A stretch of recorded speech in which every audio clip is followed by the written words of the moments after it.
Et ben bonjour tout le monde, on se retrouve pour une vidéo d'Attila Total War, ma première vidéo. Ça sera une vidéo un petit peu de présentation de ma campagne avec les francs, de ma fin de campagne avec les francs, et présentation aussi de moi-même, hein, par moi-même. Donc voilà, je vais charger la campagne, donc comme vous pouvez le voir, je suis en 425, mon territoire se compose comme ceci, donc majoritairement je suis allé prendre la France, plus quelques régions alentours, et j'ai pas mal d'alliés militaires, comme on va le voir, ce qui m'a fait arriver aux 30 régions. Alors on va charger tout ça.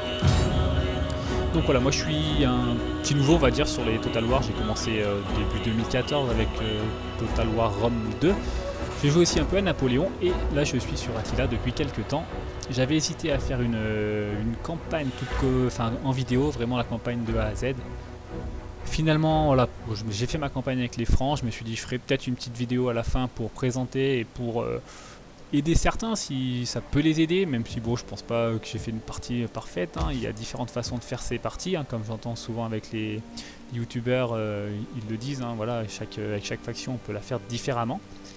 Mais bon, en tout cas, moi voilà comment j'ai fait ma partie. Donc après voilà, comme je vous dis, je suis nouveau, je connais pas grand monde. Si vous voulez des fois pour des batailles, pour des campagnes multijoueurs, des parties multijoueurs, et ben n'hésitez pas à me contacter, et surtout n'hésitez pas à laisser des commentaires, des j'aime pas. Bon, m'insultez pas s'il vous plaît, mais voilà. Donc c'est ma première vidéo. Donc, alors commencer avec les francs. Qu'est-ce que j'ai fait, et je pense qu'est-ce qui est bien de faire au début. On part de Flevum, bien évidemment. Ce qui est bien, alors déjà je pense de manière générale, c'est de prendre les province par province, c'est-à-dire de prendre à chaque fois les trois cités, les deux cités et villages qui composent la province. Donc attaquer les Saxons d'entrée, ça c'est une bonne chose. Attaquer les Angles aussi, voilà, pour avoir Frise. Et ensuite, alors, une fois que j'avais fait ça, ce que j'ai fait, déjà c'est faire des alliances. Alors les Lombards, il y a les Thuringiens, les Warnes, tout ça, les Alamans, si je dis pas de bêtises, qui étaient là. C'est faire des alliances, voilà. Alliances défensives, des pactes, des alliances militaires. Éventuellement, vous mariez quelqu'un aux Lombards, par exemple, si vous voulez. Et ensuite, faire attention aux peuples vikings. Alors les peuples vikings, je pense qu'il y a plusieurs choix qui s'offrent à vous. Moi, j'ai fait le choix d'attaquer, de prendre la ville à la boue qui appartenait aux Jutes, de subjuguer les Geats et de faire un traité. Et notamment, j'avais marié donc Faramund, mon chef, aux Danois. On peut faire autre chose avec le recul, peut-être que je prendrais. Si je devais refaire, je pense que je la prendrais pas cette ville. Je subjuguerais aussi, ou je la raserais, ou je sais pas. Mais bon, elle sert pas à grand chose, et le niveau de fertilité, comme vous le savez, avec le climat, il devient, je vais vous montrer ça, il devient nul là-haut. Voilà. Donc ça sert pas à grand chose, ça peut servir au début pour booster un peu avec de l'économie, avec le port qu'on va avoir, ça peut booster au début. Mais voilà, après, bon, c'est pas super utile. Ensuite, ce que j'ai fait, je me suis dirigé donc vers Belgica, ça faisait partie déjà des objectifs. De toute façon, pour aller en France, c'était le moyen le plus rapide. Donc Colonna Agrippina, j'ai même pas battu les Romains parce qu'ils étaient déjà plus là. Ils s'étaient déjà fait prendre, alors c'était, je sais plus si c'était la Gaule ou les rebelles ou les séparatistes romains, bref. Ils avaient Colonna Agrippina, Duro Cortorum, je l'ai pris aussi, et Augusta Treverorum, que j'ai capturé aussi par la suite. Donc une fois que vous avez ça, et la Frise, et éventuellement 2-3 autres cités, ce qu'il faut, c'est prendre 4, 5, 6 tours pour stabiliser l'ordre public. Alors moi, il vient de redescendre l'ordre public. Je crois savoir pourquoi. C'est parce que j'ai regardé tout à l'heure et j'ai lui qui est mal en point parce qu'il était déjà eunuque suite à un complot, un truc. Et là, il vient de passer aveugle il y a quelques temps. Donc il a perdu de partout, et j'ai vu qu'il y avait un ordre public de moins 4 notamment.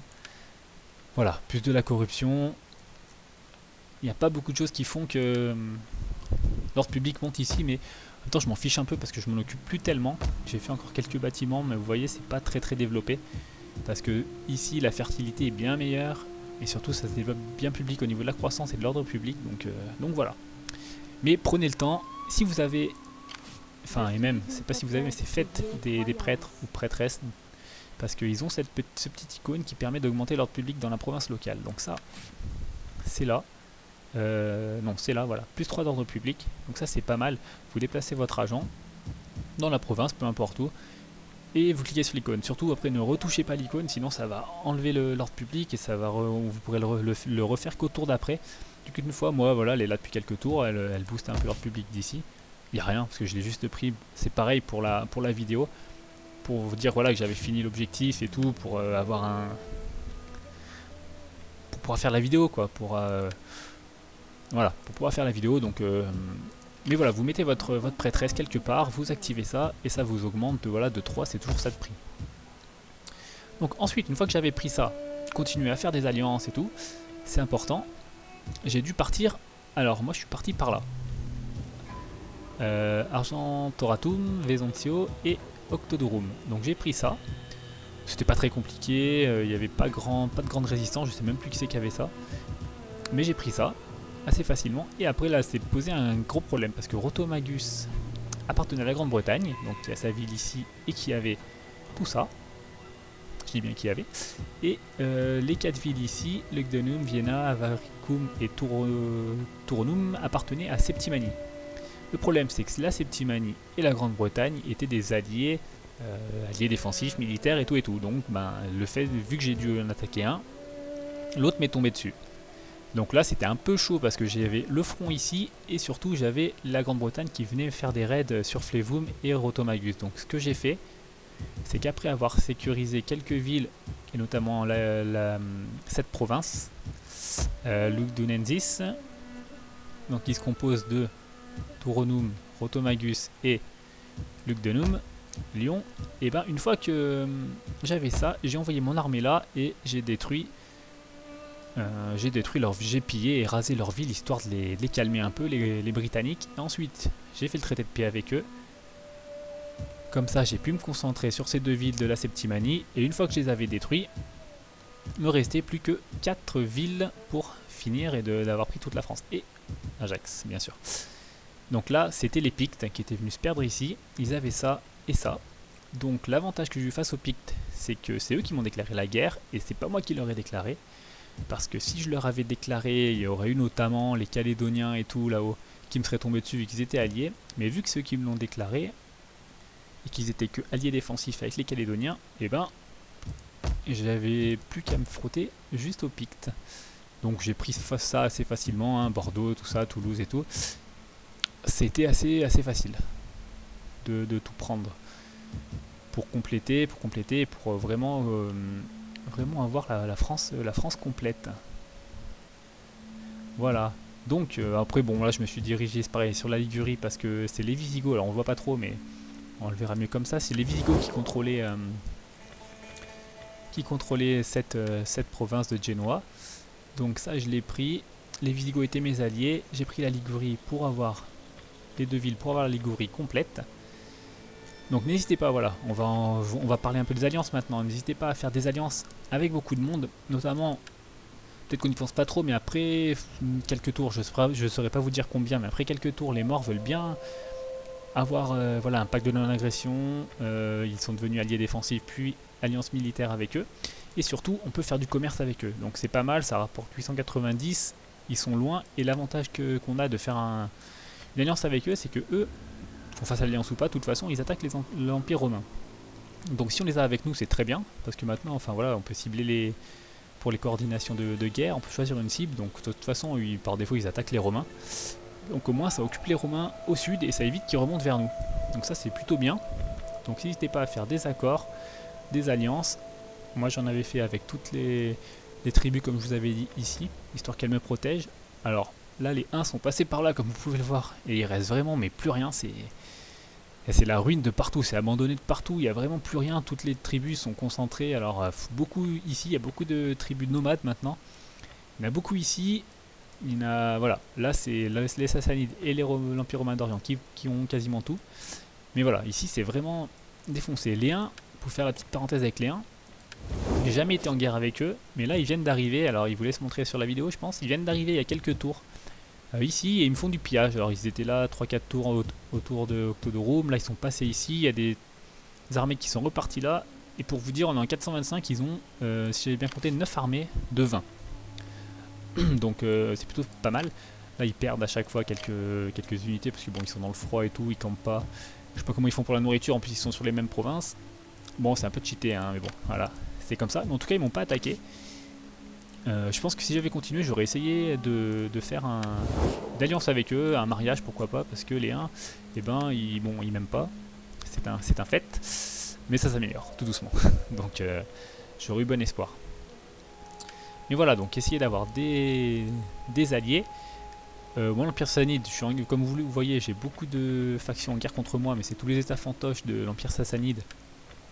Et bon, l'Empire Sassanide, je suis rentré en guerre contre eux parce qu'un de mes alliés était rentré en guerre contre eux. Mais j'ai dit oui pour pas briser l'alliance, et surtout je savais qu'ils allaient pas m'attaquer et que j'allais pas les attaquer. Ça a été pareil pour l'Empire romain d'Orient, je suis rentré en guerre parce qu'un allié est rentré en guerre. Par contre, eux, quelques tours après, ils m'ont proposé un traité de paix plus 5000 pièces d'or, que j'ai accepté bien évidemment. Et par la suite, j'ai pu signer donc un pacte de non-agression, un accès militaire, faire un mariage avec eux et surtout faire du commerce. Et ça, c'est bien parce que ça vous rapporte 2073 de faire du commerce avec l'Empire romain d'Orient. Et ça, bah, c'est non négligeable. Donc si vous pouvez le faire, faites-le.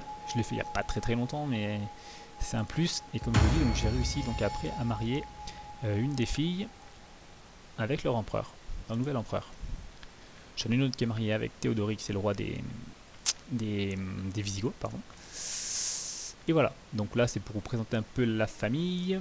La domination était bien remontée. Voilà, le pouvoir aussi, le contrôle aussi. Donc voilà, on a un peu fait le tour. Mon pouvoir maintenant est respectable. Il a été longtemps autour des 50%. Il est bien remonté à cause des actions politiques qui ont été menées. Quelques meurtres, tout ça. Donc voilà. Et ben je pense qu'on a à peu près fait le tour. Ouais, donc je vous remonte. Voilà, donc je l'ai terminé. Hein. Survivre jusqu'à la date 425. Avoir les 30 colonies. Avoir les 3 provinces suivantes, Frise, Belgica, Germanie. Recharger les 10 technologies, c'est fait. Produire les 25 000 de richesse, c'est fait. Et avoir les 60 unités, c'est fait. J'en ai 121. Voilà le commerce. Voilà. Technologie, voilà à peu près ce que j'ai fait pour l'instant.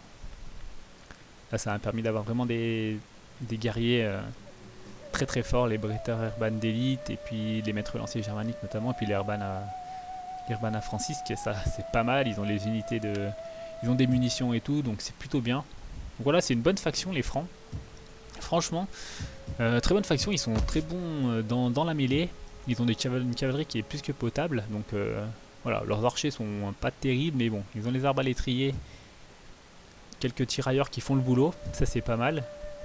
Et puis bon, après ce que j'ai trouvé difficile, comme je vous ai dit, c'est de maintenir l'ordre public. Mais bon, ben voilà, après je vous disais, n'hésitez pas avec la prêtresse, et puis ben surtout n'hésitez pas aussi avec les fonctions. Comme on a les fonctions, voilà, mettre un noble ou mettre quelqu'un de votre famille, donc gouverneur, et ensuite lui faire gravir les échelons pour le mettre juge. Ça vous donne un ordre public de plus 5. Et donc ça c'est pareil, c'est pas négligeable, ça peut être bien, et pensez à ça, pensez aux édits aussi, j'en ai pas parlé, mais les édits, si vous avez déjà le paganisme germanique qui est bien présent, bah vous mettez ça vous fait un plus 4. Sinon, vous mettez ça, une influence religieuse, plus 4 de paganisme germanique, et ensuite, une fois que le paganisme germanique est bien remonté, vous passez ça vous augmente l'ordre public aussi. Donc servez-vous de ça. Ce que j'ai trouvé difficile, c'est de le stabiliser au début, mais une fois qu'on arrive là, ça devient hyper simple, il se stabilise quasi tout seul, les gens sont contents, ça se développe vite, on fait du commerce. Donc voilà. Moi, pour ma partie, pour ce que j'ai fait, après pour vous montrer les unités, j'ai quasiment fait toutes mes guerres avec Faramund, c'est mon général. Et ces unités, comme vous pouvez le voir, qui sont vraiment... voilà, c'est des unités de rang 5, qui ont vraiment... voilà, vraiment bien évolué, rang 5, rang 4, on a même là celui-là qui est un peu plus important encore. Donc rang 6, voilà, elles ont pris beaucoup d'expérience. Comme je vous montre un peu les stats, Urban à Francisque, voilà, on est sur du 63 à peu près en attaque, 44 en défense. On a ceux-là qui font des gros dégâts, qui font beaucoup de victimes à chaque fois. Assez bon en attaque et très bon en défense. Une grosse santé aussi. Et on a ceux-là qui sont assez complets, très forts en attaque en mêlée, très forts en défense en mêlée. Une santé assez importante et une grosse armure à 58. Donc voilà, et ben pour ma petite présentation, j'espère que la vidéo vous aura plu. Comme je vous disais, n'hésitez pas à laisser des commentaires, des suggestions, des remarques, des conseils. Et puis ben, si vous avez des questions, n'hésitez pas. Si vous voulez pour des batailles, pour des campagnes, pour des parties, n'hésitez pas aussi. Et puis moi je vous dis ben, à la prochaine pour une nouvelle vidéo. Allez, à bientôt.